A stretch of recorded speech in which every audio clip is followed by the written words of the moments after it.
கிண்டல் பண்ணக்கூடாது. அது வானொலியில சொல்றதுக்கு அனுமதியும் கிடையாது. எங்களுக்கு மெமோ கொடுத்துருவாரு அதிகாரி, அப்படி ஏதாவது தப்பா ஒருத்தரை கேலி பண்ணோம்னா. ஆனா இதை வந்து ஒண்ணுமே பண்ண முடியல அவரால். இது யாரையும் குறிப்பிட்டு தனிப்பட்ட முறையில யாரையும் சொல்லல அப்படிங்கிறதுனால இது எனக்கு ஒரு மெமோவும் கொடுக்கல, என்ன திட்டமும் இல்லை, அது தப்பு கண்டுபிடிக்கவும் இல்லை. அது காரணம் என்னன்னா அதுல உள்ள அந்த கதை அம்சமும் நகைச்சுவையும் தான்.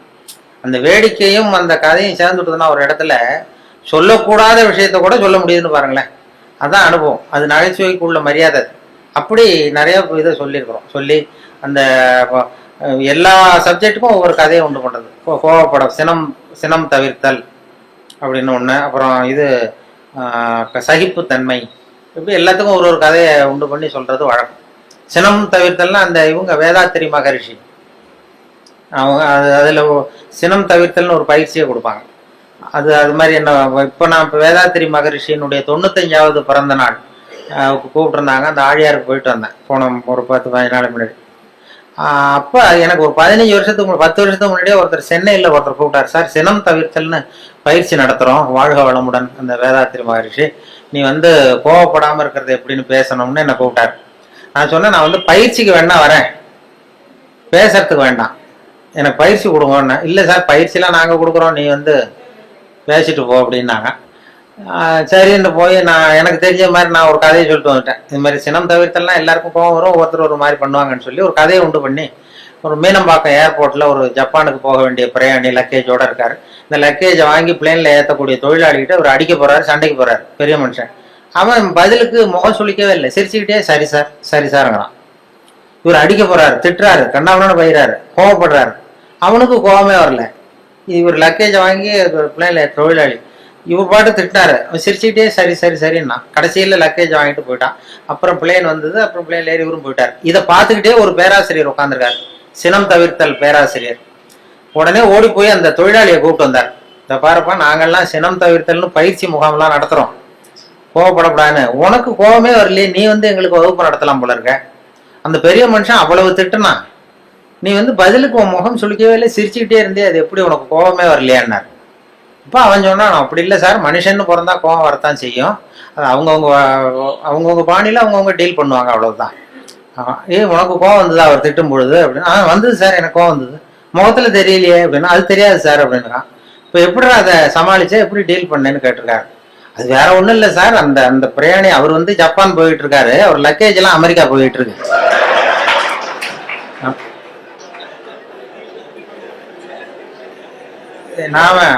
நாம எதுக்கு சார் அனாவசியமா வந்துட்டு சண்டை போடுறோம்? அதெல்லாம் வந்து ஒரு டென்ஷன் ஆகக்கூடாது சார், அனாவசியமா டென்ஷன் ஆகக்கூடாது சார் அப்படின்னு சொல்லிட்டு இதை அவங்க கூட்டத்தில் நான் பேசிவிட்டு வந்துட்டேன். அந்த சினம் தவிர்த்தல் பயிற்சி முகாமில் இதை போய் நான் பேசிட்டு வந்துட்டேன் 10 வருஷத்துக்கு முன்னாடி. அதுக்கப்புறம் இன்னை வரைக்கும் அவங்க கூப்பிடுறதே இல்லை என்ன, கூப்பிடுறதே இல்லை. அப்புறம் இப்போ கேட்டேன் ஒரு 10-15 நாளைக்கு முன்னாடி அவரை பார்த்து, ஏன் சார் மறுபடியும் ஒரு பயிற்சி முகாம்னா கூப்பிடுங்களேன் வரேன். அவங்க என்ன வேணாம் சார், நீங்க பயிற்சிக்கு வேணா வாங்க, பேசுறதுக்கு வேண்டாம், நாங்க பாத்துக்கிறோம் அப்படின்ட்டாரு. ஏன்னா அவங்க ஒரு முறையா அதை சொல்லி கொடுக்குறாங்க, கோவப்பட மனசை எப்படி கட்டுப்படுத்துறது, மனசை எப்படி பயிற்சி பண்றதுன்னு சொல்லி கொடுத்துட்டு இருக்கிறாங்க. அதுல போய் இப்படி குழப்பிட்டு நாங்க சொல்லி கொடுக்குறதையும் மறந்துடுவாங்க சார், வேண்டாட்டான், அப்படி ஆயிடும். சினம் தவிர்த்தல்ங்கிறது ஒரு பெரிய பயிற்சி முகாமா நடத்தி இது பண்ணிட்டு இருக்கிறாங்க. அது மாதிரிதான் சகிப்புத்தன்மையை பற்றியும் சொல்கிறது, இதெல்லாம் ரேடியோவில் அப்பப்போ சின்ன சின்ன கதையை சொல்கிறது தான். இது அவர் ஏன்னா அவர் செயலாளருங்கிறதுனால அவர்கிட்ட எப்போதும் கேட்டுக்கிறது, எவ்வளோ நேரம் சார் பேசணும்னு முதல் தடவை வந்தப்போ கேட்டேன். நீங்கள் எவ்வளோ நேரம் வேணாலும் பேசுங்க சார், நாங்கள் 10 நிமிஷத்துக்கு மேலே உட்காந்துருக்க மாட்டோம் அப்படின்னார். அப்படி ஆரம்பிச்சவர் அவர். அதனால எப்போ முடிக்கணுங்கிறத கரெக்டாக சொல்லு அப்படின்னு சொல்லி முதல் கூட்டத்தில் எதிரில் உட்கார வச்சு ஒரு சிக்னல் கொடுத்தேன். அதாவது தலையை சொரிய சொல்லி, எப்போ முடிக்கணும்னு தோணுதோ அப்போ தலையை சொரிங்க, நான் முடிச்சுக்கிறேன் அப்படின்னு சொல்லி அவரை உட்கார வச்சு அது மாதிரி பண்ணிட்டு இருந்தேன். அது ஏன்னா இப்போ கும்பகோணத்தில் அது மாதிரி ஒரு கூட்டத்தில் ஆரம்பிச்சது. என் தம்பி சின்னம்மா பையன் தான் அங்கே அந்த ஒரு கிளப்பில் செக்ரட்டரி, அந்த டவுன் ஹால்னு ஒன்று. அவன் ஒருத்தர் இது மாதிரி கிளப் மெம்பருக்கு கூப்பிட்டு என்ன பேச சொன்னான். எவ்வளோ நேரம் பேசுனா, நீ பாட்டுக்கு பேசு அப்படின்னா. அப்போ எப்போ முடிக்கணும்னு தோணுதோ நீ உட்காந்துக்கிட்டு தலையை சொல்லி நான் பார்த்து முடிச்சுக்கிறேன் அப்படின்னா. சரின்ட்டு வந்து உட்காந்துட்டான். பெரியவர்களே தாய்மார்களே என்னதும் உடனே சொல்லி ஆரம்பிச்சான். ஏன்பா நீ முடிச்சு சொல்றியான்னா, இல்ல இல்ல அரிக்குதுன்னு சொல்றீங்க, நீ அது இனிமே பாத்துக்க, ஜாக்கிரதையா இருக்கேன்னா. அப்புறம் ஒரு மணி நேரம் தலையை அரிச்சா கூட பல்ல கடிச்சிட்டே உட்காந்துருந்தான். அந்த அது மாதிரி அவர்கிட்ட சொன்னது அது பேச்சுங்கிறது அது மாதிரி சொல்லுவாங்க. ஏன்னா பேச்சாளர்கள் வந்து அவங்களுக்கு வந்து இந்த நேரம் ஆரம்பிக்கிறப்ப சிரமப்படும், அவர் முடிக்கிறது தெரியாது, எங்க முடிக்கிறது என்னன்னு ஒன்றும் புரியாது, அவங்க பாட்டு போயிட்டே இருப்பாங்க. அது ஒருத்தர் சொன்னாராம், நீங்க தோழர்களே நீங்க எல்லாரும் காக்காயை பார்த்து ஒத்துமையை கத்துங்க, காக்காயை பார்த்து ஒத்துமையை கத்துங்க, கிளியை பார்த்து அன்பை கத்துங்க அப்படி இப்படின்னு சொன்னாராம். இது மாதிரி புறாவை பார்த்து ஒத்துமையை கத்துங்க அப்படின்னா. அப்போ ஒருத்தர் கோபமா எழுந்திரிச்சு நீ நேரத்தை பார்த்து பேச கத்துக்குங்க. அது மாதிரி வந்தோம் அப்படியே உபதேசம் மாதிரி பண்ணிட்டு இருந்தா அப்படி. ஆனா பேச்சு வந்து சொல்லுவாங்க, அது வேடிக்கையாவே சொல்றது உண்டு. ஒருத்தர் பேசிட்டே இருந்தாராம், ரொம்ப நேரம் பேசிட்டு இருந்திருக்காரு. சார் நான் எவ்வளவு நேரம் போனது தெரியல, உங்க பொறுமை தெரியல, நான் பேசிட்டே இருந்துட்டேன், கடிகாரத்தை கூட பார்க்க மறந்துட்டேன் சார் அப்படின்னாராம் பேச்சாளர். கடிகாரத்தை கூட பார்க்க மறந்துட்டேன், என்ன மன்னிச்சுங்க, ரொம்ப நேரம் பேசிட்டேன் போல் இருக்கு. ஆனால் ஒருத்தர் கோபமா எழுந்திரிச்சு சொன்னாராம், ஏன் கடிகாரத்தை தான் பார்க்க மறந்த, பின்னாடி மாட்டி இருக்கிற காலண்டரையாவது பார்க்க கூடாதா அப்படின்னா. வாரக்கணக்கில் பேசிக்கிட்டு இருந்திருக்கான். முதல் நாள் ஆரம்பிச்சு மறுநாள் முடிகிற வரைக்கும் அப்படி ஆரம்பிச்சிருவாங்க. அப்படிதான் அந்த சொல்லுவாங்க. அவர் சொன்னது என்னன்னா, இது அந்த காலேஜ்ல இருந்து பரிசோதனை, அது ஜோக்கு இல்லை, அது ஒரு சம்பவம் சொல்லிட்டு இருந்தேன் காலையில. அதாவது இந்த இவங்க இதுல மாநில கல்லூரியில இருந்து மனோதத்துவ பேராசிரியர் ஒருத்தர் வந்தார். அவர் மாணவர்களெல்லாம் அழைச்சிட்டு வந்தார் என்கிட்ட. வானொலியில வேலை பார்க்குறப்போ இந்த பிரசிடென்சி காலேஜ்ல இருந்து சைக்காலஜி ப்ரொஃபஸர் அவரு சில ஸ்டூடெண்ட்ஸ் எல்லாம் அழைச்சிட்டு வந்தார் என்கிட்ட. வந்து சார் நாங்கள் ஸ்டூடெண்ட்ஸோட வந்திருக்கோம், உங்ககிட்ட உங்களுடைய ஒத்துழைப்பு தேவைன்னாரு. என்ன செய்யணும் சார்னா, உங்களை கொஞ்சம் டெஸ்ட்லாம் பண்ணணும், சோதனை பண்ணணும்னாரு. ஏன் சார் நான் என்ன பைத்தியமா அப்படின்னேன். மனோதத்துவ பேராசிரியருங்கிறீங்க, என்ன வந்து சோதிக்கிறதுக்கு என்ன இருக்கு அப்படின்னு. இல்லை சார், எங்க பாடத்திட்டத்திலேயே இது ஒரு அம்சம், அதனால நாங்க வந்து ஒரு பயிற்சி கொடுக்கறது மாதிரி, டாக்டர்களுக்கெல்லாம் அப்புறம் படிப்பு முடிஞ்ச பயிற்சி கொடுக்குறாங்களா, அது மாதிரி பயிற்சி இது. அதனால வந்து சரி சார் நான் என்ன பண்ணணும்னு, எங்க ஸ்டூடெண்ட்ஸ் எல்லாம் ஒரு கேள்வி கேட்போம், நீ பதில் சொல்லணும், யோசிக்காம உடனே பதில் சொல்லணும். அது யோசிச்சா என்னை பத்தி கௌரவமா என்ன சில உண்மைகளை மறைச்சிருவேன், அதாவது மனசுல இருக்கிறது அப்படியே வெளில வராதான். கேள்வி கேட்டு முடிச்சதும் டக்குன்னு பதில் சொல்லிடணும். இது ஒரு 10 பேர் கேட்போம், நாங்கள் சொல்லணும்னாரு அந்த பேராசிரியர். சரி சார் கேளுங்க சார் நான் சொல்லிடுறேன் அப்படின்னா. அதே மாதிரி 10 பேரும் அவங்க டக்குன்னு படிச்சாங்க கேள்வியே, உடனே பதில் சொல்லிட்டேன், எதுவும் யோசிக்காம கிட்டுன்னு சொல்லிட்டேன். உடனே அவங்க 10 பேர் பேராசிரியர்லாம் தனியாக போய் உட்காந்து கணக்கு போட்டாங்க. எல்லாத்தையும் என் பதிலை வச்சு என்னத்தையும் கணக்கு கூட்டல் கழிச்சு எல்லாம் போட்டு கடைசியில் வந்து என்கிட்ட, சார் உங்கள் கேரக்டர் என்னங்கிறத நாங்கள் முடிவு பண்ணிட்டோம், உங்கள் கேரக்டர் என்னங்கிறத முடிவு பண்ணிட்டோம் அப்படின்னாங்க. என்ன சார் அப்படின்னு, உங்களை யாராலையும் ஜெயிக்க முடியாது சார் அப்படின்னாங்க. ஏன் அப்படி சொல்கிறீங்க அப்படின்னா, அது ஏன் உங்களை யாராலையும் ஜெயிக்க முடியாதுன்னு சொல்கிறோம்னா, நீங்கள் எப்பவும் தோற்று போகிறதுக்கு தயாராக இருக்கீங்க, தோற்று போக தயாராக இருக்கிற ஒருத்தரை யாராலையும் ஜெயிக்க முடியாது, இதுதான் உங்கள் கேரக்டர் அப்படின்னு என்னை பற்றி அவங்க சொல்லிவிட்டு அதுக்கப்புறம் ஒரு புத்தி சொன்னாங்க. இந்த கேரக்டர் உள்ளவங்க எந்த தொழில் தொடங்கினாலும் அது உருப்படாது. அதாவது பிசினஸோ வியாபாரமோ எதை பண்ணாலும் உங்களுக்கு சரியா வராது, அந்த பிசினஸும் வீணா போடும். ஏதோ அதிர்ஷ்டவசமா அரசாங்கத்துல வந்து சேர்ந்துருக்கீங்க, இதுல வந்து உங்களுக்கு ஒன்றும் பெரிய இது ரிஸ்க் கிடையாது. அதனால இந்த மனோபாவம் உள்ளவங்கள் வந்து வேற வாழ்க்கையில வெற்றி அடைய முடியாது, அதாவது அந்த ஒரு தொழில் துறையிலேயோ ரொம்ப அந்த இது பண்ண முடியாதுன்ட்டார். அதை அந்த ரகசியத்தை அவங்கள்ட்ட சொன்னா அது எல்லாருக்கும் சொல்லுங்கன்னு சொல்லிட்டாரு. அது அது மாதிரி அது சில பேர் ஒவ்வொருத்தருடைய கேரக்டருக்கு தகுந்த தொழில் அமையணுமா, அப்படி பண்ணாதான் அது நல்லது. அதனாலதான் சொல்லுவாங்க, என்ன சில இதுல இந்த மனோபாவத்துல சில வசதி உண்டு. வாழ்க்கையில வந்து ஜெயிக்கிறது தான் சந்தோஷம்னு நாம நினைச்சுக்கிட்டு இருக்கிறோம், தோத்து போறது தான் உண்மையான சந்தோஷம். அது இப்போ என் பேரனோட விளையாடி தோத்து போகும்பொழுது ஜெயிக்கிறத விட சந்தோஷமா இருக்கு. சின்ன குழந்தைகள்கிட்ட, பக்கத்து வீட்டு குழந்தைகள்கிட்ட நான் விளையாடி தோத்து போறேன், அது எனக்கு ஜெயிக்கிறத விட சந்தோஷமா இருக்கு. தோத்து போறதுதான் சந்தோஷம்ங்கிறத தெரிஞ்சுக்கிறதுக்கு எனக்கு 60 வருஷம் ஆயிருக்கு. இது வரைக்கும் ஜெயிக்கிறது தான் சந்தோஷம்னு நினைச்சுக்கிட்டு இருந்தோம். அது இல்லை, அது வாழ்க்கைங்கிற பந்தயத்துல தோற்று போக கற்றுக்கொள்ளுங்கம்மா. வாழ்க்கைங்கிற பந்தயத்துல, ஓட்ட பந்தயத்துல நீங்க ஜெயிக்கிறதுக்கு கத்துங்க. அதாவது ஒரு ஓட்ட பந்தயம் நடந்துகிட்டு இருந்ததான், ஒரு 10 பேர் ஓடிக்கிட்டு இருந்தான். முதல்ல ஒருத்தன் ஓடுறான், அவன் தான் ஜெயிக்க போறான். அந்த வின்னிங் பாயிண்ட் ஜெயிக்கிற கட்டத்துல பின்னாடி வந்தவன் தடுமாறி கீழே விழுந்துட்டான் பந்தயத்துல. உடனே முன்னாடி ஓடிக்கிட்டு இருந்தவன் டக்குன்னு நின்று அந்த விழுந்தவனை தூக்கிட்டு ஓரமா போயிட்டான். விழுந்தவனை தூக்கி அவனை தொடச்சி அவனை ஆசுவாசப்படுத்தி கொண்டு போட்டான். 3வதா வந்தவன் முதல்ல வந்துட்டான். ஜெயிச்சதும் கூப்பிட்டு பரிசு கொடுத்தாங்களாம். இதுல போட்டி முடிஞ்சதும் அந்த 3வதா ஃபர்ஸ்ட் வந்தவனுக்கு பரிசு கொடுத்துட்டாங்க. அப்புறம் இந்த முன்னாடி வந்து இவனை தூக்கிட்டு போனான்ல, அவனை கூப்பிட்டு அவனுக்கும் ஒரு பரிசு கொடுத்தாங்களாம்.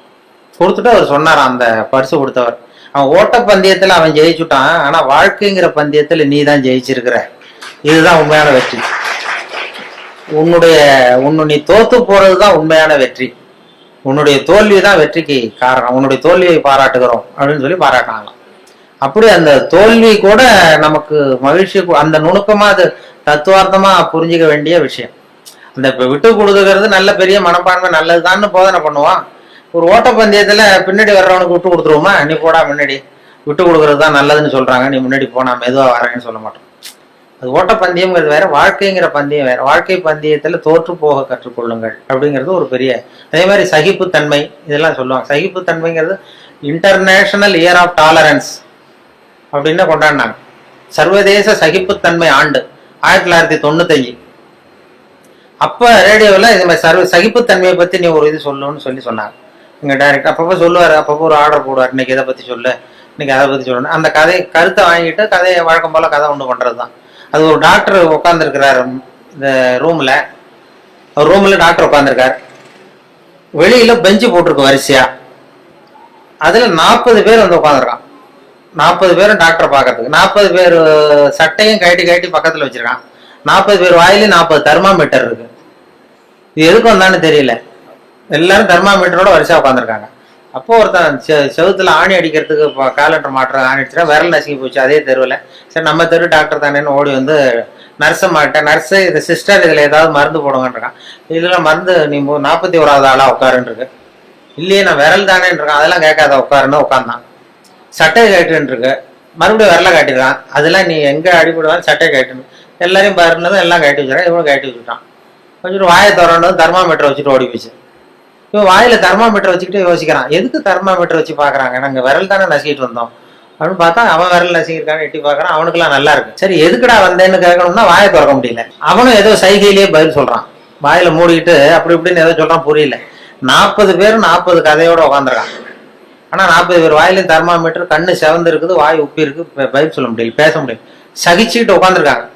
ஒரு 15 நிமிஷம் கழிச்சு நர்ஸ் ஓடி வந்து டெம்பரேச்சர் அவங்க பேர் எல்லாம் குறிச்சுக்கிட்டு டாக்டர் ரூமுக்கு ஓடி போச்சு. இப்படி போனதுக்கு அப்புறம் இவன் ஆரம்பிச்சான், இந்த 41வது ஆள் விரல் நசிட்டு தானே, உலகம் ரொம்ப கெட்டு போச்சியா, எதுக்கு தெர்மாமீட்டர் வச்சு பாக்குறேன்னு தெரியல அவங்களுக்கு, எல்லாத்துக்கும் தெர்மாமீட்டர் வைக்கிறாங்க, சட்டையை கேட்ட சொல்றாங்க, இதை நான் சும்மா விட போறது இல்லை, உண்டு இல்லைன்னு பார்க்க போறேன்னு சொல்றான்.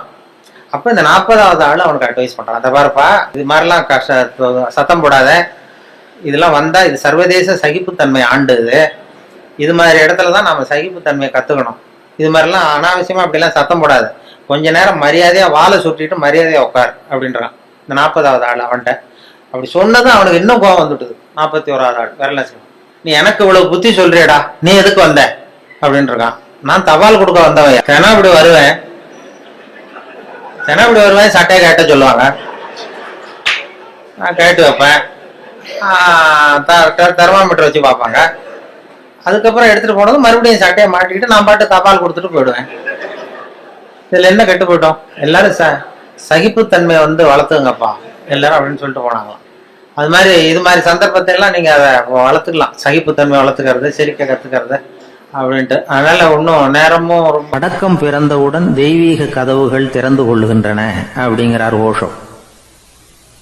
நம்மால் ஒருத்தன் ஆணவம் அழியணுங்கிறதுக்காக ஒரு திருவோட்டை எடுத்துக்கிட்டு தெரு தெருவா பிச்சை எடுக்க ஆரம்பிச்சான்.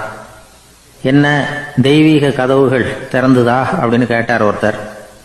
தெய்வீக கதவு திறக்கிறதுக்கு முன்னாடியே எங்க வீட்டு கதவு சாத்திக்கிட்டுதுன்னா. என்னடா சொல்றேன்னார். இனிமே வீட்டுக்குள்ளேயே வர வேணாம், இதையே தொழிலா வச்சுக்கோ அப்படின்னு எங்க வீட்டுல சொல்லிவிட்டாங்க சார் அப்படின்னா. ஒரு ஊர்ல ஒரு மன்னர் இருந்தார்.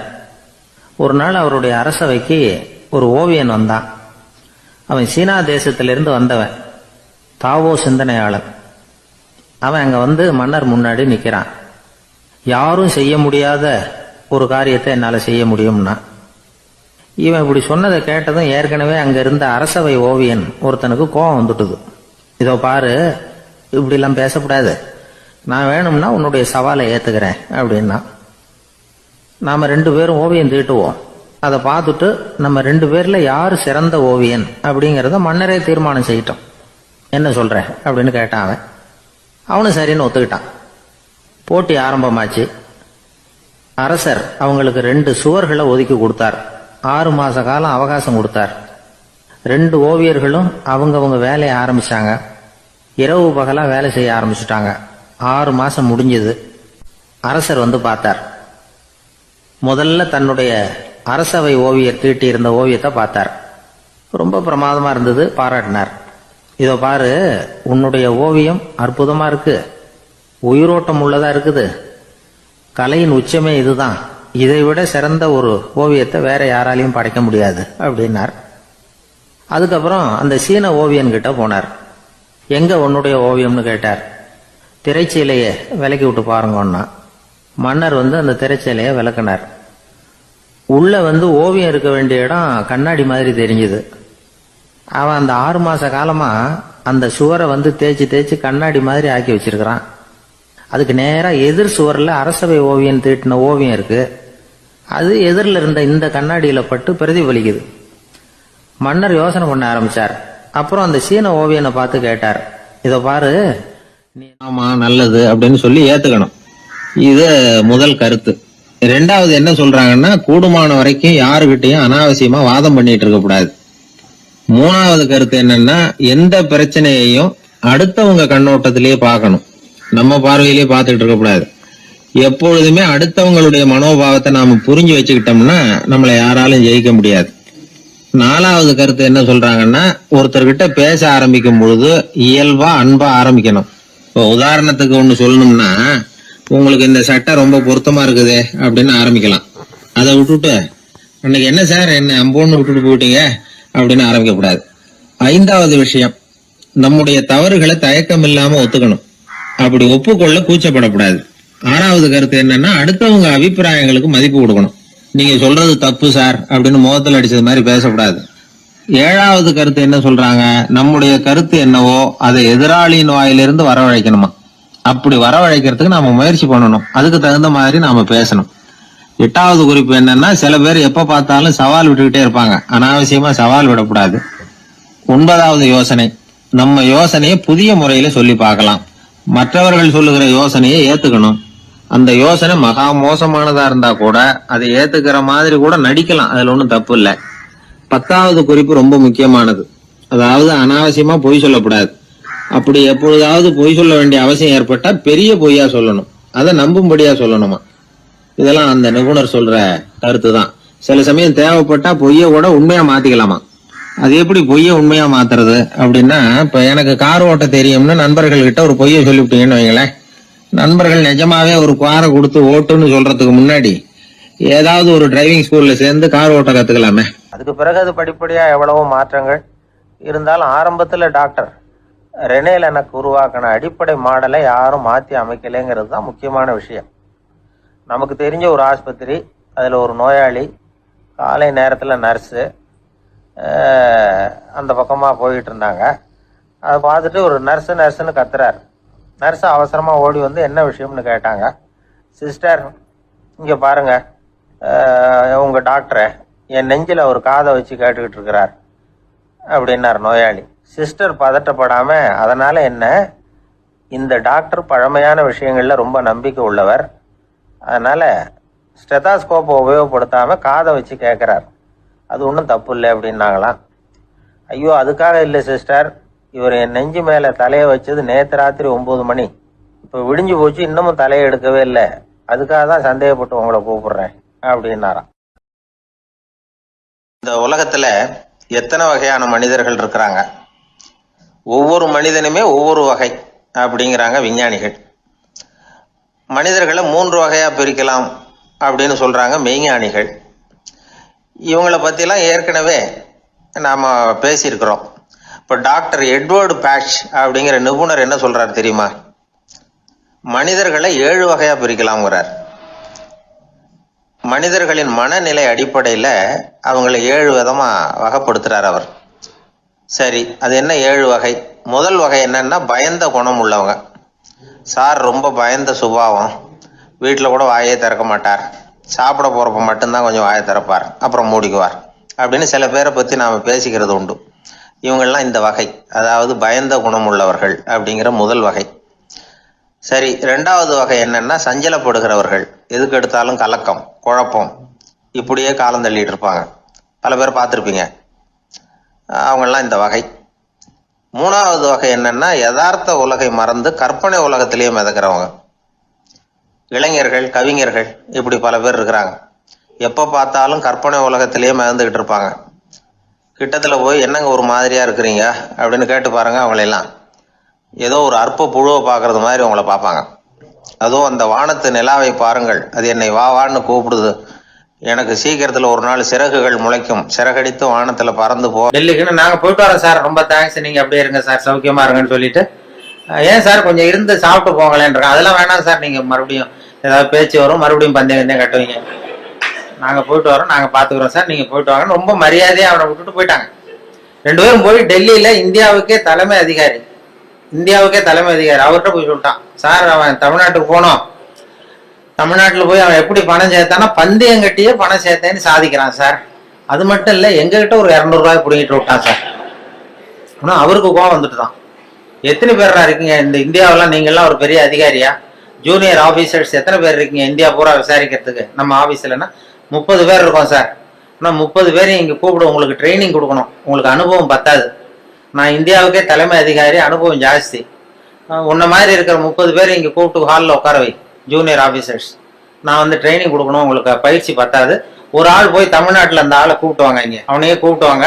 இந்த கோடீஸ்வரனை வர்ற வரைக்கும் அவன்கிட்ட பேச்சு கொடுக்காதீங்க, ஏதாவது வர்ற வழியிலே பந்தயம் கட்டுவான், ஏதாவது சைகையிலேயே கூப்பிட்டு வந்துருங்கன்னு ஒருத்தர் அனுப்பிச்சார்.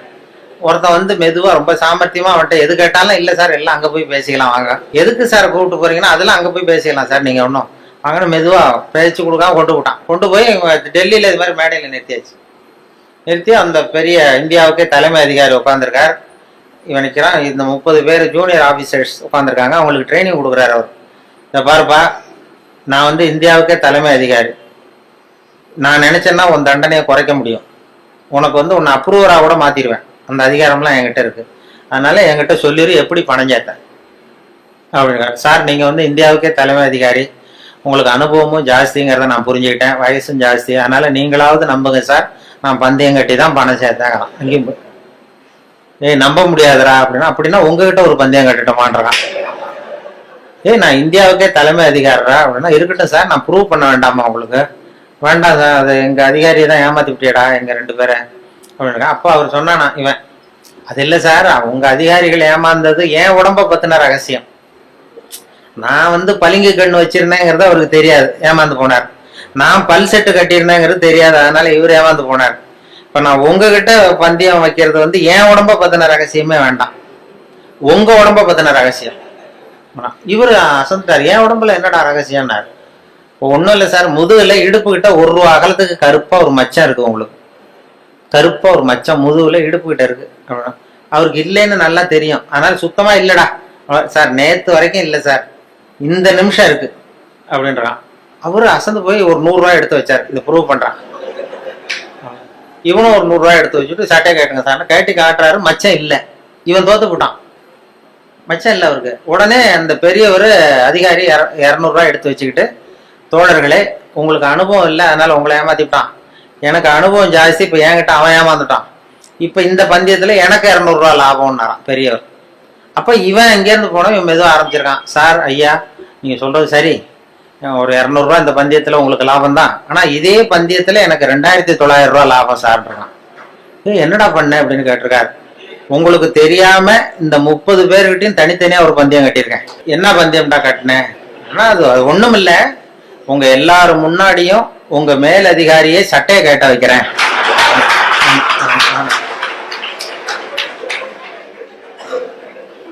அதனால சரியா போச்சு சார், 2900 ரூபா கொடுங்க சார் வாங்கிட்டான். அவரு அசந்து போய் சாரை கொண்டு போய் பக்கத்து ரூம்ல யாராவது விட்டுட்டு வாங்க, அவர்கிட்ட இனிமே யாரும் பேசாதீங்க சார், மரியாதையை அவரை நடத்துங்கன்னு சொல்லி கொண்டு உட்கார வச்சுட்டு, அதுக்கப்புறம் பார்த்து, தோழர்களே உங்களுக்கு நான் சொல்ல விரும்புறது என்னன்னா, இனிமே யாரும் தமிழ்நாட்டு பக்கம் விசாரிக்க போகாதீங்க, இங்க போனா மத்திய பிரதேசம் உத்தரப்பிரதேசம் அப்படி எங்கேயாவது போங்க, தமிழ்நாட்டுக்கு போவாதீங்க அப்படின்ட்டாராம். அப்புறம் இதை வந்து பத்திரிகையில வந்து செய்தியை வச்சுக்கிட்டே இப்படி ஒரு கதையை உண்டு பண்ணி இது ராணுவத்துல வேற மாதிரியான ஒரு ஜோக் அது, அதை கொஞ்சம் மாதிரியா மாத்தி ஒரு கதையை உண்டு பண்ணி இதை ரேடியோவில் சொல்லிட்டேன். சொன்னதும் என்னாச்சு, அந்த ஒரு மந்திரி கிட்ட இருந்து ஒரு பிஏ வந்தார். அப்ப இருந்த மந்திரி அவரு பிஏ என்ன பண்ணுவாருன்னா, அந்த மந்திரி வந்து எப்போதும் இந்த இன்னொரு தகவல் கேட்டுட்டு உடனே அவர் பிஏ அனுப்புவாரு என்கிட்ட. அனுப்பி இன்னைக்கு இந்த 20ஆம் தேதி ஒன்று சொன்னாரு, அதனுடைய காப்பி ஒன்று வாங்கிட்டு வா, இந்த மேடையில பேசுறதுக்கு எனக்கு வேணும் அப்படின்னு கேட்டு வழக்கமா வாங்கிக்கிறது வழக்கம். இந்த மாசத்துல தேதியை குறிச்சு அனுப்புவார். இந்த 8ஆம் தேதி ஒலிபரப்பானது, 10ஆம் தேதி, 12ஆம் தேதி, இதெல்லாம் வந்து ஸ்கிரிப்ட் வாங்கிட்டு வா, மேடை பேச்சுக்கு எனக்கு வேணும்னு கேட்பாரு. உடனே நாங்களும் அவர் அந்த பிஏ வந்தாருன்னா உடனே ஒரு செராக்ஸ் காப்பி எடுத்து அனுப்பிச்சிருவோம். இந்த கதையை சொன்னப்போ வந்துட்டார், இதை உடனே வாங்கிட்டு வான்னு அன்னைக்கு ஆள் வந்தது. உடனே நான் ஒரு காப்பி எடுத்து கொடுத்துட்டு அப்புறம் நாங்க மனசுல நினைச்சுக்கிட்டோம், பாருங்க அவரே வந்து இதை வாங்கிட்டு போறாரு, சொல்லப்பட்டதே அவரை பத்தி தாங்கிறது அப்படின்னு சொல்லி அதை வேடிக்கை வச்சோம். இந்த விஷயத்த நீங்க வானொலியில ஒளிபரப்புறதுக்கு பெரிய சொல்லவே கூடாது. ஒரு தனி மனிதரையோ யாரையும் கேவலப்படுத்தக்கூடாது. ரொம்ப அது மாதிரி அந்த சொல்லுவாங்க, ஒரு பேச்சாளர் ரொம்ப வேகமா எங்கேயோ போயிட்டு இருந்தாராம், வேகமா வந்துட்டு இருந்தாராம். வரும்பொழுது ஒரு சிங்கம் வந்து வழிமறிச்சுதான், நான் உன்னை சாப்பிட போறேன் இருக்கு சிங்கம். ஐயோ நீ என்ன சாப்பிடாத, நான் ஒரு முக்கியமான கூட்டத்தில் பேச போயிட்டு இருக்கேன் அப்படின்னாராம். ஐயோ அதெல்லாம் முடியாது, எனக்கு பசி தான் முக்கியம் இருக்கு சிங்கம். நீ என்ன அவ்வளவு நல்லா பேசுவியா அப்படின்னு தான் சிங்கம் அந்த பேச்சாளர். ஐயோ அதை ஏன் கேட்குற, நான் பேச ஆரம்பிச்சேன்னா கேட்கறவங்க அப்படியே மயங்கி விழுந்துருவாங்க, நீ இங்கே பேச, நான் மயங்கி விழறேன் நான் பார்ப்போன்றது சிங்கம். அங்கேயே ஆரம்பிச்சாரு, பெரியவர்களே தாய்மார்களேன்னாரு. உடனே கரகரன்னு சுத்தி விழுந்துட்டு அப்படியே மயக்கம் போட்டு வந்துடுதே. ஆஹா இதுதான் நேரம் நம்ம தப்பிக்கிறதுன்னு மெதுவாக பாம்பு மாதிரி நெளிஞ்சு போனாராம். எழுந்திரிச்சு ஓடனா அந்த அதிர்ச்சியில அவன் முடிச்சுக்கிட்டான்னா மயக்கம் தெளிஞ்சிரும்ல, அந்த சிங்கத்துக்கு மயக்கம் தெளிஞ்சிரும். அதனால மெதுவா நழுவி அப்போ கொஞ்சம் தூரம் போய் எழுந்திரிச்சு ஒரே ஓட்டமா ஓடி போட்டான். ரொம்ப தூரம் ஓடுறான், வேருக்கு உழுது மூச்சு வாங்குது. சிங்கம் பின்னாடி துரத்துதா அங்கேயே கிடக்கான்னு திரும்பி பார்க்கறதுக்கு கூட தைரியம் இல்லை, அவ்வளவு தூரம் ஓடி போட்டான். ரொம்ப தூரம் போய் ஒரு இடத்துல மூச்சு வாங்க நின்று திரும்பி பார்த்தான், சிங்கம் அப்படியே கிடக்கா. என்னென்ன மூச்சு வாங்குது, வேற தொழுது பார்த்தா சிங்கம் அப்படியே கிடக்கு, மயங்க விழுந்தது, எழுந்திரிக்கவே இல்லை, அப்படியே கிடக்கு. இவன் அங்க இருந்து அந்த சிங்கத்தை பார்த்துட்டு மனசுல நினைச்சுக்கிட்டானா, நல்ல வேளை நம்ம பேசினதை கேட்டுவிட்டு அந்த சிங்கம் மயங்கி விழுந்ததுனால நாம தப்பிச்சோம் அப்படின்னு அவன் நினைச்சுக்கிட்டானா. அதே நேரம் அந்த சிங்கம் லேசா ஒரு தலையை தூக்கி ஒரு கண்ணால அவனை பார்த்துட்டு இது நினைச்சுக்கிட்டு தான், நல்ல வேளை மயங்கி விழுந்தது மாதிரி நடிச்சதுனால நாம தப்பிச்சோம், இல்லைன்னா அவன் பேசியே கொண்டிருப்பான். ஏன்னா பசி நேரம் வந்துட்டுது. அதனால இதுக்கு மேலேயும் நீங்க சிங்கமா மாறுற வரைக்கும் உங்க பொறுமையை சோதிக்க கூடாதுங்கிறதுனாலையும் இவரும் விடமாட்டாரு. இப்படி 4வது தடவை 5வது தடவை கூப்பிட்டுட்டே இருப்பாரு. ஒவ்வொரு தடவை எல்லாரும் எழுந்திரிச்சு நின்று கை தட்டுங்க. அதனால மறுபடியும் உங்களை அப்புறம் வந்து சந்திக்கிறேன். ரொம்ப நன்றி, வணக்கம். செல்வந்தர் ஒருத்தர்கிட்ட ஒரு சிறுவன் வந்து ஆடு மேய்ச்சிக்கிட்டு இருந்தானா. பெரியவர் அவனை கூப்பிட்டு, நீ நேரா போய் ஒரு ஆட்டுல உள்ள ரொம்ப நல்ல பகுதி எதுவோ அதை எடுத்துக்கிட்டு வா அப்படின்னாரான். இவன் போனான். ஒரு ஆட்டு உடம்புல இருந்த நாக்கு, இருதயம், இது ரெண்டையும் எடுத்துகிட்டு வந்து கொடுத்தானா. பெரியவர் வாங்கி பார்த்தார். அதுக்கப்புறம் இப்போ நீ போய் இன்னொரு ஆட்டில் இருக்கிற ரொம்ப கெட்ட பகுதி எதுவோ அதை எடுத்துகிட்டு வா அப்படின்னாரான். இவன் போய் எடுத்துகிட்டு வந்தான். அவன் கையில் இருந்தது மறுபடியும் அதே மாதிரி நாக்கு, இருதயம், இது ரெண்டும் தான்.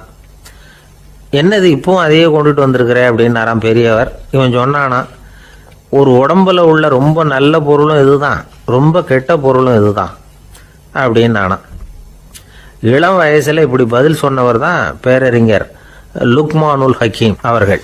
கோபப்படாம இருந்தா இது ரெண்டும் நல்லா வேலை செய்யும், கோபப்பட்டா இது ரெண்டும் மோசமா வேலை செய்யும். அதை புரிஞ்சுக்கிறதுக்காக தான் இன்னைக்கு இந்த தகவல். கோபம் வந்துட்டா நாம என்ன செய்யறோங்கிறது நமக்கே தெரியாது. ஒருத்தர் டாக்டர் கிட்ட போனார் அவசரமா, டாக்டர் எனக்கு இப்போ கடுமையான கோப வெறி, எனக்கு கண்ணு மண்ணு ஒன்றும் புரியல, உடனடியாக அதை கட்டுப்படுத்தணும், உடனே இதுக்கு ஏதாவது ஒரு மாத்திரை கொடுங்க ப்ளீஸ் அப்படின்னார். அந்த டாக்டரும் உடனே ஒரு மாத்திரையை கொடுத்து, இதை உடனே போடுங்க, நான் தண்ணி கொண்டுட்டு வரேன்னு உள்ளே போனார். தண்ணியோடு திரும்பி வந்தார்.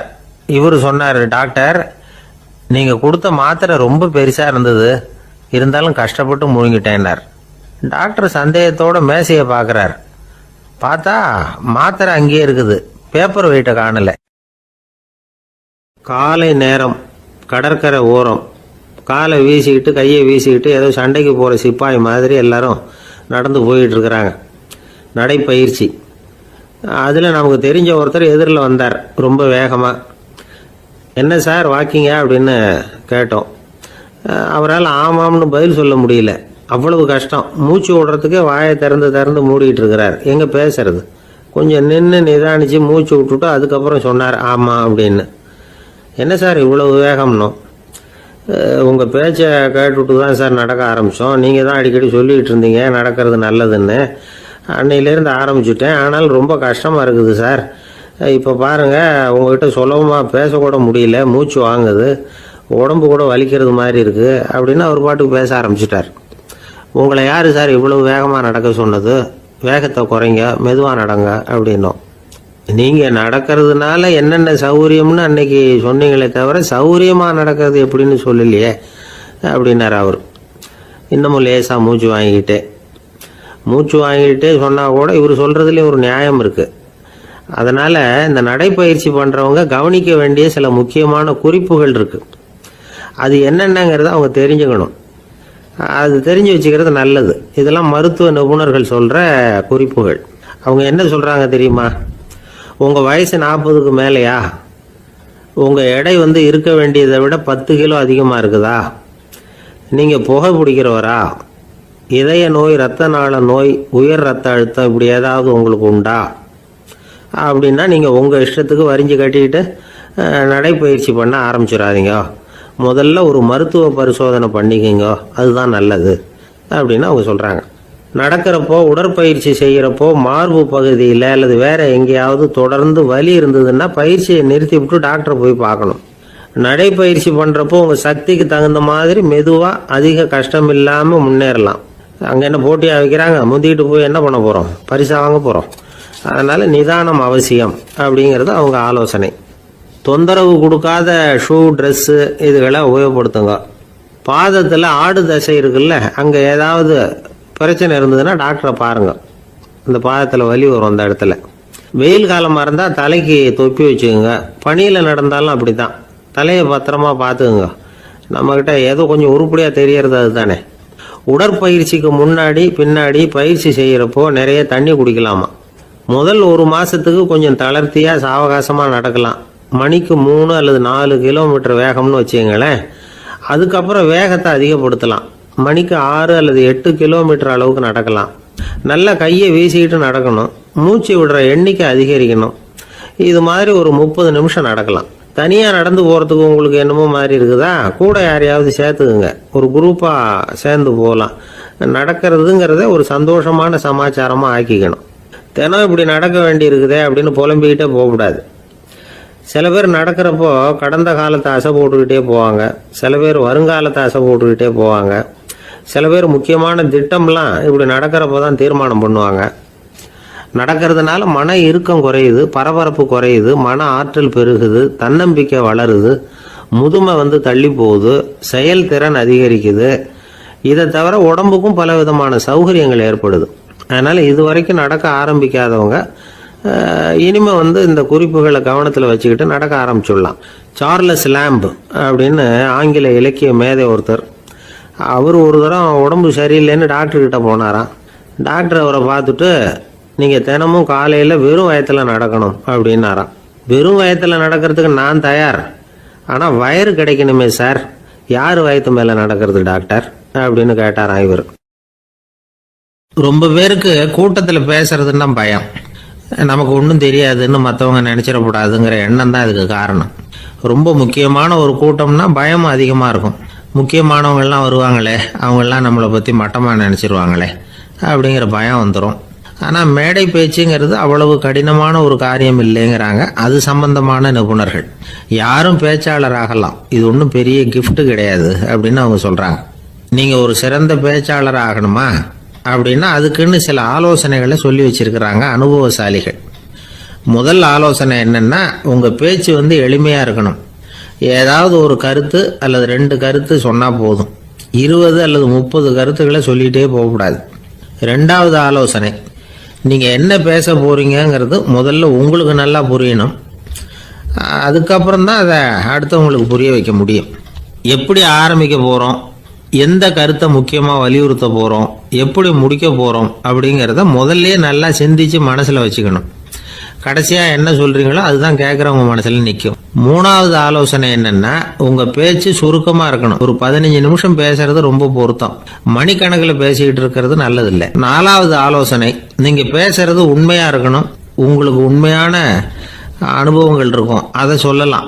உங்களுடைய உண்மையான அனுபவங்களை மற்றவங்களோட பகிர்ந்துக்கணும், அதுதான் முக்கியம். ஐந்தாவது ஆலோசனை, ஆரம்பத்தில் கொஞ்ச நேரம் உங்களை பற்றியும் எதிரில் உள்ளவங்களை பற்றியும் சம்பந்தப்படுத்தி ஏதாவது பேசி ஒரு நெருக்கத்தை ஏற்படுத்திக்கணும். ஒவ்வொருத்தரும் இப்போ இவர் பேச போகிறது நம்ம சம்பந்தப்பட்டது அப்படின்னு நினைக்க ஆரம்பிச்சிருவாங்கல்ல, அதுக்கப்புறம் அவங்க கேட்க தயாராகிட்டாங்கன்னு அர்த்தம். எதிரில் உட்காந்துருக்கிற கூட்டத்திலிருந்து 3 பேரை தேர்ந்தெடுங்க. அதாவது வலது பக்கம் ஒருத்தர், நடுவில் ஒருத்தர், இடது பக்கம் ஒருத்தர். அதாவது உங்களை ரொம்ப கனிவாகவும் ஆர்வமாகவும் பார்க்குறவரா பார்த்து தேர்ந்தெடுத்துங்க மனசுக்குள்ள. நீங்கள் பேசும்பொழுது என்ன பண்ணணும்னா, இவங்களை நேருக்கு நேராக மாறி மாறி பார்த்துக்கிட்டே பேசுனீங்கன்னா நீங்கள் ஏதோ ஒட்டுமொத்த கூட்டத்தையும் பார்த்து பேசுகிறதாக ஒரு உணர்வு அது ஏற்படுத்திவிடும். ஆறாவது ஆலோசனை என்னன்னா, சொற்பொழிவுன்னா நீங்கள் பேசணும், படிக்கக்கூடாது. எழுதி படிக்கிறது நல்லா இருக்காது. குறிப்புகள் வேணும்னா வச்சுக்கலாம். படிக்கிறது பேப்பர்லேருந்து வர்றது மாதிரி இருக்கும், பேசுறது இதயத்திலேருந்து வர்றது மாதிரி இருக்கும். அப்புறம் 7வது ஆலோசனை சொல்கிறாங்க. அது என்னன்னா, மேடையில் ஏறி நின்ன உடனே இயல்பாக மூச்சை இழுத்து விட்டுங்க, இயல்பு நிலைக்கு வாங்க, அதுக்கப்புறம் இயல்பாக பேச ஆரம்பிக்கலாம் அப்படிங்கிறாங்க. இவ்வளவும் பேச்சு கலையில் வல்லுநர்களாக இருக்கிறவங்க சொல்லுகிற ஆலோசனைகள். இதையெல்லாம் கடைபிடிச்சா நமக்கும் அதுக்கும் வெகு தூரம்னு நினச்சிக்கிட்டு இருந்த ஒன்று இப்போ கிட்டத்தில் நெருங்கி வந்துடும். நாம் சொல்கிறபடியெல்லாம் அது கேட்கும். ஒரு பேச்சாளர், அவருக்கு சுருக்கமாகவே பேச தெரியாது. மேடையில் ஏற்றி விட்டுவிட்டா போதும், ஆரம்பிச்சிருவார், நிறுத்த மாட்டார், பேசிக்கிட்டே இருப்பார். ஒரு தடவை அவர் ஒரு கூட்டத்தில் ரொம்ப நேரம் பேசிக்கிட்டே இருக்கிறார். எதிரில் பொறுமை இழந்த ஒருத்தர் தன்னுடைய கை கடிகாரத்தை காட்டினார். அதை கவனித்த பேச்சாளர், மன்னிக்கணும், கை கடிகாரம் நான் கொண்டுகிட்டு வர மறந்துட்டேன், அதுதான் நேரம் போனதே தெரியல அப்படின்னு சொல்லியிருக்கிறார். இதுக்கு அவர் சொன்னாராம் கோபமா, ஏய்யா கடிகாரத்தை தான் பார்க்க முடியல, மறந்துட்டேன், பக்கத்தில் மாட்டிருக்கிற கேலண்டரையாவது பார்க்கக்கூடாதா அப்படின்னாராம். தானத்தில் சிறந்தது எது அப்படின்னு ஒரு கேள்வியை கேட்டு, தானத்தில் சிறந்தது நிதானம் அப்படின்னு அதுக்கு ஒரு பதிலும் சொல்கிறவங்க உண்டு. நிதானம் ரொம்ப அவசியம், அதுவும் இன்றைய உலகத்துக்கு ரொம்ப அவசியம். இன்றைக்கி உலகம் ரொம்ப பரபரப்பாக போய்கிட்டு இருக்குது. பொறுமையாக இருக்கணும்னு நினைக்கிறவங்களால கூட அப்படி இருக்க முடியறதில்ல. பொறுமையை சோதிக்கிறது மாதிரி பல சம்பவங்கள், அதையெல்லாம் சந்திச்சே தீர வேண்டியிருக்குது. எங்கே போனாலும் க்யூவில் நிற்க வேண்டியிருக்குது, எங்கே போனாலும் காத்துக்கிட்டு இருக்க வேண்டியிருக்கு.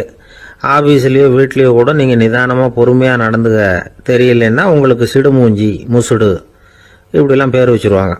அது உங்களுக்கு தேவையா? சரி, வாழ்க்கையில் பொறுமைசாலின்னு பேர் வாங்கிறதுக்கு என்ன வழி?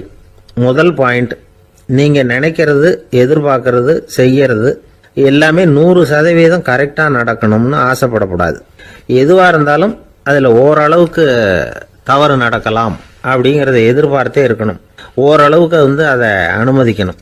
ஒரு நண்பரை 6 மணிக்கு ஒரு இடத்துக்கு வர சொல்லியிருக்கிறீங்க, 6 மணிக்கு அவர் வரலை, உடனே பொறுமை இழந்து நடந்துக்கக்கூடாது.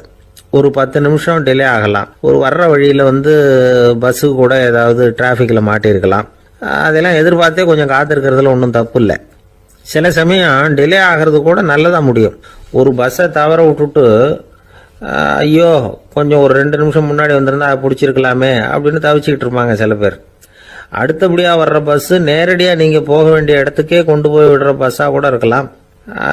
அது உங்களுக்கு முன்னாடி தெரியாதுல்ல. சில நெருக்கடியான சூழ்நிலைகளை தமாஷா எடுத்துக்கிறதுக்கு பழகிக்கணும். சில இடங்களுக்கு போகிறப்ப காத்திருக்கிறதுக்கு நம்ம மனசை தயார்படுத்திக்கிட்டே போகணும். ஒரு ரயிலுக்கோ பஸ்ஸுக்கோ அல்லது விமானத்துக்கோ கப்பல் பிரயாணத்துக்கோ போகிறப்போ அங்கே போய் நீங்கள் மணிக்கணக்கில் கூட காத்துக்கிட்டு தான் இருக்கணும். புறப்படுற நேரம் கூட மாறலாம். நீங்கள் போய் சேர்ந்ததும் அது உடனே புறப்படணும்னு கட்டாயமாக என்ன? அது மாதிரி சமயத்தில் படிக்கிறதுக்குன்னு சில சுவாரஸ்யமான புத்தகங்களையும் கையில் எடுத்துக்கலாம். உங்களை சுற்றி எவ்வளவோ சுவாரஸ்யமான சம்பவங்கள் நடந்துக்கிட்டு இருக்குதுல்ல, அதையெல்லாம் வேடிக்கை பாருங்கள். எதுக்காக காத்துக்கிட்டு இருக்கிறோமோ அந்த காரியத்தில் உண்மையாகவே நமக்கு ஒரு அக்கறை இருந்தால் நமக்கு போர் அடிக்காது. சில கோயில்களில் பார்த்துருப்பீங்க, தரிசனத்துக்காக பக்தர்கள் நாள் கணக்கில் காத்துக்கிட்டு இருப்பாங்க. அவங்களெலாம் அழுத்துக்கிறது இல்லை. ஆண்டவனை தரிசிக்கணுங்கிற உண்மையான அக்கறை இருக்கிறதுனால அவங்களுக்கு போர் அடிக்கிறது இல்லை. ஆனால் சில சினிமா தியேட்டரில் கூட பார்க்கலாமே, சினிமா கியூ கூட அப்படி தான். சாயந்தரம் 6 மணி ஆட்டத்துக்கு காலம்பரம் 6 மணிக்கே போய் கூட காத்துக்கிட்டு இருப்பாங்க. அவங்களுக்கெல்லாம் போர் அடிக்காது. படம் பார்க்குற ஆர்வம். இன்னொரு முக்கியமான விஷயத்த நாம் பழக்கப்படுத்திக்கணும். லிவ் ஃபார் தி மூமெண்ட் அப்படிங்கிறாங்க நிபுணர்கள். ரொம்ப பேர் எப்படின்னா அடுத்தபடியாக நடக்க போகிற விஷயத்திலேயே கவனமாக இருப்பாங்க. அந்த நினைப்புலேயே இந்த நிமிஷத்தை பொறுமை இல்லாமல் கழிப்பாங்க. ஒருத்தர் இருக்கார், அவர் எப்படின்னா ஆஃபீஸ் முடியறதுக்குள்ளேயே சார் 5 மணிக்கெல்லாம் ரெடியாக இருங்க, நாம் அந்த ஹோட்டலில் போய் டிஃபன் சாப்பிட்ணும் அப்படின்னு 4 மணிலேருந்து சொல்லிகிட்டு இருப்பார். 4:55 பரபரப்பாக ஓடி வருவார். 2 பேரும் புறப்படுவோம், ஹோட்டலுக்கு போவோம், சாப்பிட்டுக்கிட்டு இருப்போம். அப்படி சாப்பிட்டுட்டு இருக்கிறப்ப சார் சாப்பிட்டு முடித்ததும் நேராக ஒரு ஜவுளி கடைக்கு போகிறோம் அப்படிம்பார். பரபரக்க சாப்பிட்டு முடிப்பார், புறப்படுவார். ஜவுளி கடையில் அவசரமாக சீக்கிரம் பில் போடுங்க சார், சினிமாவுக்கு நேரம் ஆகிடும்பார். சினிமா தியேட்டரில் உட்காந்து அடுத்தபடியாக எங்கே டின்னர் சாப்பிட்றதுன்னு யோசனை பண்ணிகிட்டு இருப்பார். ராத்திரி படுக்கையில் விழுந்ததுக்கு அப்புறமும் நாளைக்கு காலையில் எழுந்திரிச்சதும் அதை பண்ணணும் இதை பண்ணணும்னு திட்டம் போட்டுக்கிட்டே இருப்பார். அதாவது எப்பவும் அடுத்த நிமிஷம், அடுத்த நாள், அடுத்த வாரம், அடுத்த வருஷம், இதுதான் அவங்க சிந்தனை. இந்த நிமிஷ என்ஜாய்மெண்ட்டை அவங்க இழந்துடுறாங்களாம். அதனால தான் வாழ்நாள் பூரா பொறுமையின்மை, அவஸ்தை, அல்லல். அதனால் நாம் எல்லாரும் வாழ்க்கையில் நிதானமாக இருக்கிறதுக்கு கற்றுக்கணுமா. அதுக்காக இந்த நிதானத்துக்கு வேறு விதமான அர்த்தம் பண்ணிக்கக்கூடாது. ஒருத்தர் அப்படித்தான் ஒரு தடவை அவருடைய குதிரை காணாமல் போயிட்டு தான். அதுக்காக அவர் கவலைப்படலை, நிம்மதியாக இருந்தார், சந்தோஷமாக இருந்தார். என்ன சார் இது, உங்கள் குதிரை திருட்டு போயிட்டுதுங்கிறீங்க, நீங்கள் கவலைப்படாமல் இருக்கிறீங்களே அப்படின்னு கேட்டாங்களாம். அதுக்கு அவர் சொல்லியிருக்கார், நல்ல வேலை சார், கட்டியிருந்த குதிரை காணாமல் போயிருக்குது. நான் அது மேலே உட்காந்துருக்கிற சமயம் அது காணாமல் போயிருந்ததுன்னா, திருட்டு போயிருந்ததுன்னா நானும் சேர்ந்துல காணாமல் போயிருப்பேன் அப்படின்னாராம். எவ்வளவு நிதானமான ஆள் பாருங்க. ஒரு ஊரில் ஒரு சித்தர் இருந்தார், சூஃபி சித்தர். அவர் ஞானம் பெற்ற ஒரு சித்தர். ஒரு நாள் அந்த நாட்டு மன்னன் அவரை பார்க்கறதுக்காக வந்தான். என்ன வேணும் உனக்குன்னு கேட்டார். நான் கடவுளை பார்க்கணும், அதுக்கு நீங்கள் தான் உதவி பண்ணணும் அப்படின்னா அவன். சித்தர் கொஞ்சம் யோசனை பண்ணார். சரி, போயிட்டு நாளைக்கு வாடினார். அதே மாதிரி மன்னன் போயிட்டு அடுத்த நாள் வந்தான். இங்கே நீ என்னோட ஒரு வாரம் தங்கியிருக்க வேண்டியிருக்கும்னார். சரின்னா ஒரு பிச்சை பாத்திரத்தை தூக்கி கையில் கொடுத்தார். அவனுக்கு ஒன்றும் புரியல, இருந்தாலும் வாங்கிக்கிட்டான். வாங்கிக்கிட்டு இதை என்ன செய்யணும் அப்படின்னு கேட்டான். இதை ஒன்றும் செய்ய வேணாம், இதை எடுத்துக்கிட்டு பக்கத்தில் உள்ள கிராமங்களுக்கு போ, வீடு வீடாக பிச்சை எடுத்துக்கிட்டு வா. அப்படி வந்த பிறகுதான் உனக்கு சாப்பாடும் ஓய்வும் கிடைக்கும். ஒரு வாரம் இப்படி செய், அதுக்கப்புறம் 8வது நாள் நாம் கடவுளை பற்றி யோசிக்கலாம் அப்படின்னார். இப்படி இவர் சொன்னதை கேட்டதும் அந்த அரசனுக்கு அதிர்ச்சி ஆயிட்டுது. ஒரு மாதிரி ஆயிட்டான்.